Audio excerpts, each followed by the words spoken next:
थेट जाऊया पुण्याच्या पत्रकार परिषदेत. पारंपरिक वाद्य आणि डीजे हा जो काही वाद झालेला होता त्यावरून आता सौरभ गोखले यांची पत्रकार परिषद सुरू आहे. तुमच्याकडे कलाकार आहेत वेगवेगळे, तुमच्याकडे दूर गावागावातून येणारे अजून टॅलेंटेड अनेक लोक आहेत जे त्या मिरवणुकीत सहभागी होऊन त्यांचं टॅलेंटचं प्रदर्शन करू शकतात आणि आपण आपली संस्कृती त्या उत्सवाचं पावित्र्य अतिशय चांगल्या पद्धतीने जपू शकतो.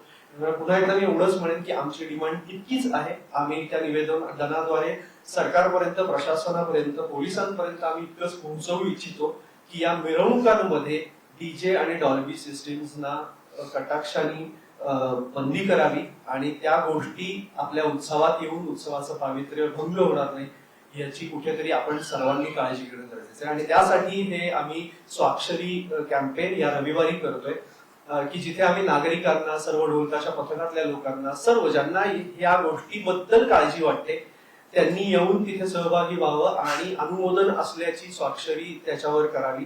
त्या ज्या जमा झालेल्या स्वाक्षरी असतील त्या आणि ते निवेदन आम्ही प्रशासनापर्यंत पोहोचवू आणि शक्यतो हा पाठपुरावा करायचा आम्हाला जितकी आमची कपॅसिटी असेल त्याप्रमाणे आम्ही त्याचा पाठपुरावा करायचा. लोकशाही मराठी ऐका, पहा, जागरूक रहा.